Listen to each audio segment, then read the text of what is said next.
Hey, welcome to the next video in your free training course, your introductory course to Doteki martial arts. In this video, we're going to review the very brief history of Uechi-Ryu karate and Kanbun Uechi, who was born in Okinawa in the mid 1800s. Okinawa was under the rule of the Japanese Empire at the time. And then they started conscripting or calling people into service, individuals, young men from Okinawa and Japan. And so the many people who were about Kanbun's age in Okinawa at the time left Okinawa and went to China, and they resided there. While Kanbun Uechi was in China, then he started to take a form of Kung Fu called Pangui Noon, and he was at the temple there in China and was learning this and studied for about 10 years. About 3 of those years he studied the first kata that you will learn, the Sanshin kata, for exclusively. And after this 3-year time, then he progressed in his studies and he took another 7 years, and then he ended up starting to teach karate there in China, and he taught for about 3 years.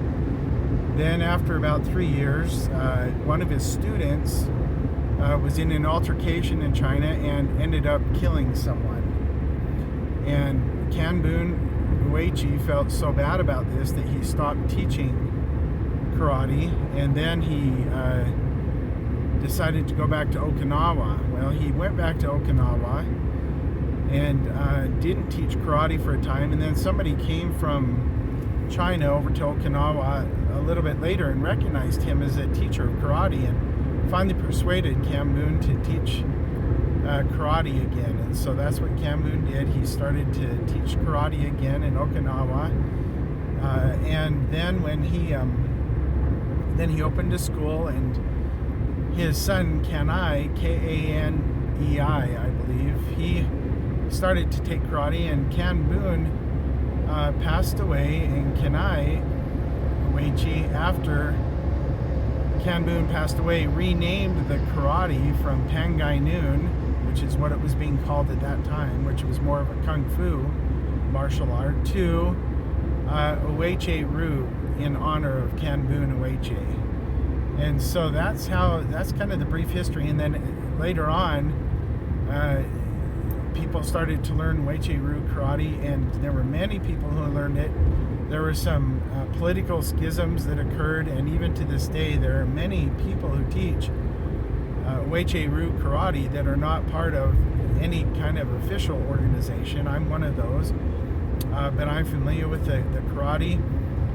There was an attempt at reconciliation by the Japanese authorities, and that sort of helped, but there's still many schisms, as there is with every style of karate, actually. There are hundreds of different styles of karate, probably more than that, frankly. So that's the brief history of Uechi-Ryu karate, and that's what you'll need to learn. I hope that you keep going on in this course.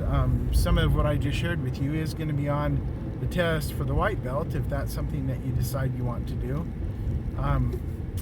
So yeah, do your best and have fun and enjoy the training and fun you get from learning martial arts.